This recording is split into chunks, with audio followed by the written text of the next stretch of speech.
নলবাৰীত জিলাভিত্তিক প্ৰদৰ্শনী। Thank you, sir, for a wonderful time. It's really a great pleasure for us. Okay. অসমৰ আগশাৰীৰ পৰিৱেশ সংৰক্ষণ সংস্থা দি গ্ৰীণ গ্লোবে অসম বিজ্ঞান প্ৰযুক্তিবিদ্যা আৰু পৰিৱেশ পৰিষদৰ সহযোগত আৰু ভাৰত চৰকাৰৰ অধীনস্থ পৰিৱেশ বন আৰু জলবায়ু পৰিৱৰ্তন মন্ত্ৰালয়ৰ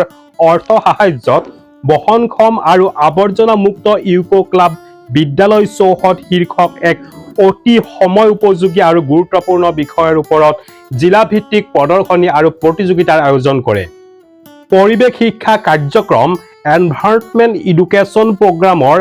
অধীনত নলবাৰী জিলাৰ ৩৫খন বিদ্যালয় আৰু মহাবিদ্যালয়ৰ পৰা দুগৰাকীকৈ ছাত্ৰ ছাত্ৰীয়ে অংশগ্ৰহণ কৰে। এই প্ৰতিযোগিতাত প্ৰথম স্থান লাভ কৰে কেশৱ নাৰায়ণ জ্ঞানপীঠ হাইস্কুল, দ্বিতীয় স্থান লাভ কৰে অসমী হাইস্কুল, তৃতীয় স্থান লাভ কৰে চৰকাৰী গৰ্ডন উচ্চতৰ মাধ্যমিক বিদ্যালয়ে।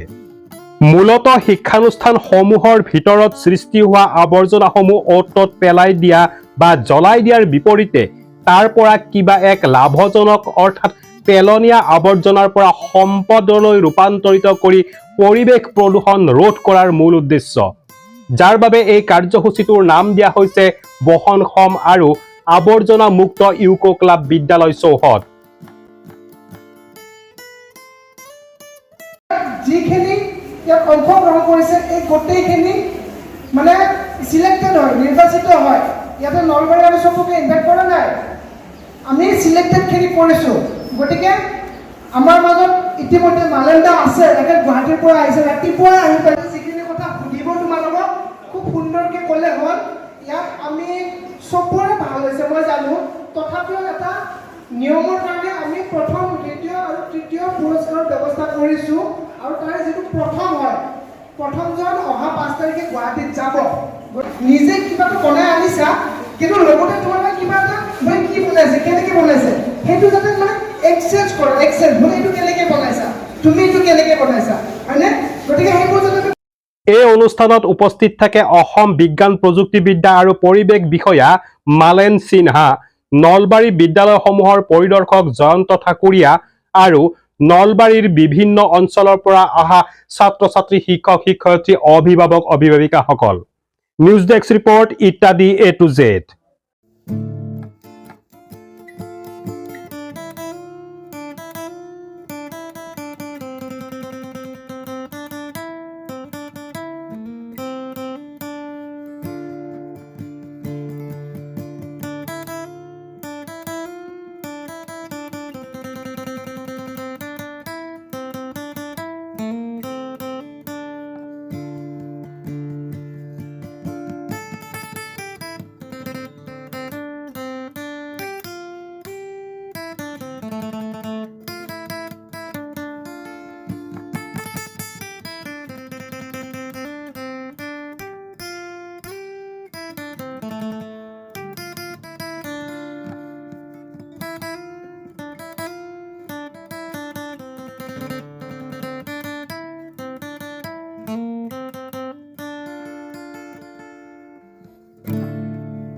প্লাষ্টিকৰ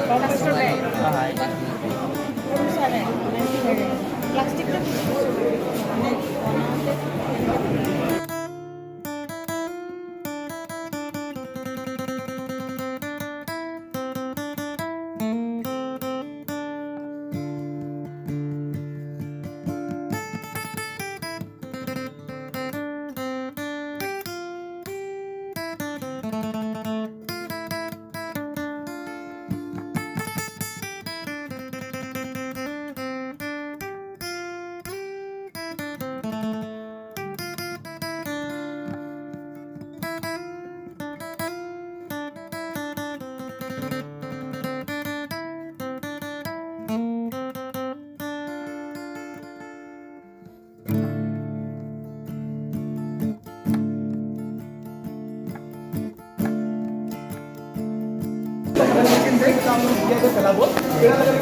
ৰিওয়াৰ্ড সিস্টেমটো আপোনাৰ ৰিৱাৰ্ড এটা দিব ৰিৱাৰ্ড এজ এ চকলেট তো বাচ্চাটোক তেনেকৈ আমি শিকাব পাৰোঁ মটিভেট কৰিব পাৰোঁ যে আমি যেতিয়া ট্ৰেছটো ইয়াতে পেলাম ডাষ্টবিনত পেলাম বেলেগ জেগাত নেপেলাওঁ ডাষ্টবিনত পেলাম তেতিয়াহে আমি এটা ৰিৱাৰ্ড এটা পাম আৰু সেইটো ডে বাই ডে ইয়াৰ বাই ইয়াৰ তাৰ মানে মাইণ্ডছেটত এইটো গ্ৰ' হৈ যাব যে মানে ডাষ্টবিনতহে পেলনীয়া বস্তু পেলাব লাগে তাৰপিছত অকল সেইখিনিয়ে নহয় আমি পুৰা চিষ্টেমটো দেখাব খুজিছোঁ ডাষ্টবিনত পেলোৱাৰ পিছত বস্তুটো হ'ব কি একচুৱেলি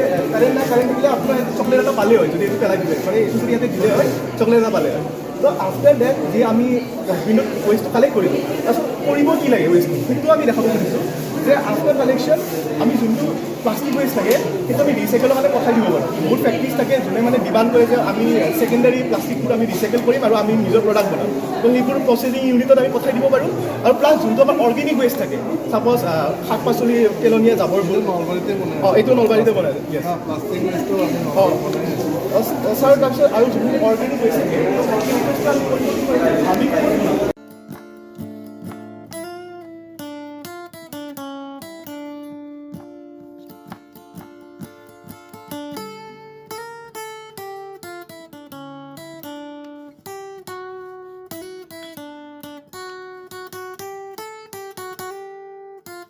নলবাৰী জিলাৰ 31খন স্কুল আৰু 4খন মহাবিদ্যালয়ে আজি এটা মানে তেওঁলোক লৈ পেলাই প্ৰদৰ্শনী আয়োজন কৰা হৈছে প্ৰদৰ্শনীৰ বিষয়টো হ'ল sustainable and waste free eco' club campus মানে বহনক্ষম আৱৰ্জনামুক্ত ইক' ক্লাব চহৰ ইয়াৰ উদ্দেশ্যটো হ'ল যে আমাৰ স্কুল ইক' ক্লাব কেম্পাছৰ ভিতৰত যিখিনি আৱৰ্জনা ওলায় সেই আৱৰ্জনাখিনি আমি আৱৰ্জনা বুলি নাভাবি তাৰ পৰা আমি কেনেকৈ কিবা ধুনীয়া মানে বস্তু বনাব পাৰোঁ যেনেকৈ বটলটোক কাটি পেলাই আমি হয়তো পেন ষ্টেণ্ড বনাব পাৰোঁ ধুনীয়া ধুনীয়া ফুলদানি বনাব পাৰোঁ যেনেকৈ আমি পেন কলমটোক আমি পেলাই নিদি সেই কলমটোৰ যিটো ৰিফিলডালৰ পৰা আমি কিবা বনাব পাৰোঁ ঠিক তেনেকৈ আৰু আমাৰ চৰকাৰী স্কুলখিনিত যিখিনি আমাৰ মধ্যাহ্ন ভোজন মানে মিড ডে মিল তাৰ যিখিনি আৱৰ্জনা ওলায় মানে চব্জিৰ বাকলি বা তেনেকুৱা ধৰণৰ এইখিনিৰ পৰা আমি কেঁচু সাৰ বা পচন সাৰ বনাব পাৰোঁ এই গোটেই বিষয়বিলাকক লৈ পেলাই আজি আমাৰ নলবাৰী জিলাত অসম বিজ্ঞান প্ৰযুক্তিবিদ্যা আৰু পৰিৱেশ পৰিষদৰ লগতে ভাৰত চৰকাৰৰ পৰিৱেশ বন আৰু জলবায়ু পৰিৱৰ্তন মন্ত্ৰণালয়ৰ লগত আমি দি গ্ৰীণ গ্লোব বেচৰকাৰী সংস্থা প্ৰকৃতিৰ ওপৰত কাম কৰি আছোঁ আমি এই বিষয়টোৰ ওপৰত আমি এটা মানে প্ৰদৰ্শনী ইয়াত আয়োজন কৰিছোঁ আজি ইক' ক্লাবৰ দ্বাৰা যিটো অনুষ্ঠান ইয়াতে দেৱীৰাম পাঠশালাত কৰা হৈছে দেখি পেলাই খুব ভাল লাগিছে যে আমাৰ পৃথিৱী সুৰক্ষাৰ কাৰণে যিখিনি ব্যৱস্থা এখেতসকলে লৈছে এইটো খবৰে কাৰণে প্ৰয়োজনীয় আৰু শিকিব লগা যথেষ্ট কথা আছে গতিকে আশা কৰিছোঁ এনেকুৱা ধৰণৰ এক্সিবিশ্যনৰ দ্বাৰা আমি সজাগতা এটা আনিব পাৰিম যে ৱেষ্ট মেটেৰিয়েলৰ দ্বাৰা আমি কিমান ধৰণে প্ৰয়োজনীয় সামগ্ৰী বনাব পাৰোঁ আৰু যাৰ ফলত আমাৰ ৱেষ্ট মেটেৰিয়েলটো ৰিচাইকেল হৈ যায় আৰু যিহেতু আমাৰ প্লাষ্টিক অবিহনে এতিয়া জীয়াই থকা টান হৈছে গতিকে প্লাষ্টিকৰ পুনৰ ব্যৱহাৰটোৱেই আমাৰ মূল উদ্দেশ্য হ'ব লাগে আৰু এতিয়া পুনৰ ব্যৱহাৰৰ ইমান সুব্যৱস্থা কৰিছে যাতে দেখি মই খুবেই আনন্দিত আৰু ইয়াৰ লগতে ল'ৰা ছোৱালীৰ যিটো মানসিক বিকাশ এই ক্ষেত্ৰত গঢ়িব বুলি মই নিশ্চয় আশাবাদী নলবাৰীত ডিষ্ট্ৰিক্ট লেভেল যিটো এক্সিবিশ্যন হৈ আছে ছাষ্টেইনেবল মডেল আইডিয়া আৰু বিভিন্ন ধৰণৰ আপচাইকেল প্ৰডাক্টৰ যিখিনি এক্সিবিশ্যন হৈ আছে এই এক্সিবিশ্যনত নলবাৰীৰ বিভিন্ন স্কুল আৰু কলেজৰ পৰা ছাত্ৰ ছাত্ৰীসকলে পাৰ্টিচিপেট কৰিছে আজিৰ এই আমাৰ কাৰ্যসূচীৰ মূল বিষয়বস্তু হৈছে যে বিদ্যালয়ৰ বিভিন্ন ধৰণৰ যিবোৰ ছলিড ৱেষ্ট জেনেৰেট হয় প্লাষ্টিকৰ ৱেষ্ট জেনেৰেট হয় সেই ৱেষ্টবিলাকৰ পৰা তেওঁলোকে কিবা আপচাইকেল কৰি প্ৰডাক্ট বনাব পাৰে নেকি তেওঁলোকে বিভিন্ন ধৰণৰ সামগ্ৰী বনাইছে বিভিন্ন ধৰণৰ ডেকৰেটিভ আইটেম বনাইছে এইবিলাকক তেওঁলোকে ডিছপ্লে কৰিছে লগতে তেওঁলোকে কি কৰিছে তেওঁলোকৰ বিদ্যালয়ত যিবোৰ অৰ্গেনিক কম্প'ষ্ট তেওঁলোকে বনাইছে বিদ্যালয়ৰ পৰা যিখিনি অৰ্গেনিক ৱেষ্ট জেনেৰেট হয় সেই ৱেষ্টৰ পৰা কম্প'ষ্ট বনাইছে আৰু এই কম্প'ষ্টবোৰ তেওঁলোকে প্ৰদৰ্শনী কৰিছে গতিকে বিভিন্ন বিদ্যালয়ৰ পৰা অহা মই আজিৰ এই কাৰ্যসূচী ministry of environment forest and climate change government of ইণ্ডিয়াৰ দ্বাৰা অনুমোদিত আৰু তেখেতলোকৰ দ্বাৰা ছাপৰ্টেড প্ৰগ্ৰাম হয় গোটেই ভাৰতবৰ্ষতে এনভাইৰনমেণ্ট এডুকেশ্যন প্ৰগ্ৰাম তথা পৰিৱেশ শিক্ষণ কাৰ্যক্ৰম হিচাপে আমি গোটেই ভাৰতত আৰু গোটেই অসমত পালন কৰি আহিছোঁ আৰু সেই নিমিত্তে আজি নলবাৰী জিলাতো আমাৰ এনভাইৰনমেণ্ট এডুকেশ্যন প্ৰগ্ৰামৰ অধীনত আজিৰ এই কাৰ্যসূচী ৰূপায়ণ কৰা হৈছে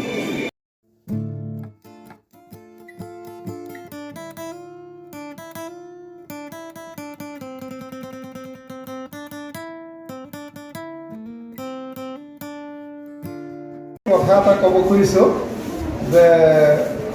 বাৰিষা কালত মানে এজন মানুহে শুই আছিলে শুই থাকোঁতে দেখিলে আঁঠুৱাৰ ভিতৰত বহুত মহ সোমাইছে তো ৰাতি উঠি সাৰ পাই দেখিলে যে আঁঠুৱাটোত এটা ফুটা আছে এতিয়া তোমালোকৰ মনত আহিবনে যে বাৰিষা সময়ত তোমালোকে সেই মহ গুচাৰ কাৰণে সেই ফুটাটো কিহেৰে কৰিবা কাৰণ বাৰিষা কালত চাংঘৰৰ তলত চাৰিওপিনে পানী থাকে তুমি আছা চাঙৰ ওপৰত আঁঠুৱাটো আছে আৰু তোমাৰ হাতত একো ব্যৱস্থা নাই তেতিয়া এনেকুৱা ধৰণৰ চিন্তা চৰ্চাৰ এটা ব্যৱস্থা আহে মোৰ মনত আহিছে যে আঁঠুৱাটো থিয়াবলৈতো বেজী সূতা নোপোৱা বানপানীৰ সময় তেতিয়া কি কৰিব লাগিব সেই আঁঠুৱাটোৰ যিটো ফুটা আছে তাৰ ওচৰত আৰু এটা ফুটা কৰি দিব লাগিব এতিয়া মানুহে ভাবিব এটা ফুটাৰে মহ সোমাইছে আৰু এটা ফুটা কৰিলে আৰু বেছিকৈ সোমাব তেতিয়া কি কৰিবা তুমি এডাল পাইপ ল'বা আৰু পাইপে এটা ফুটাৰে সোমাই পেলাই আনটো ফুটাৰে ওলাই দিবা তেতিয়া মহবিলাকে ভাবিব যে আঁঠুৱাৰ ভিতৰত যাওঁ এইপিনে যাব সেইপিনে ওলাই যাব প্ৰব্লেমটো চল্ভ আমাৰ চিন্তাধাৰা এনেকুৱা হ'ব সূক্ষ্ম চিন্তাধাৰাৰে আমি এনেকুৱা ধৰণৰ নতুন উদ্ভাৱন কৰিব পাৰোঁ গতিকে আটাইলৈ ধন্যবাদ জনাইছোঁ আৰু তোমালোকৰ এনেকুৱা চিন্তা আৰু ভৱিষ্যতে আমি দেখিম গতিকে মই ইয়াতে সামৰিছোঁ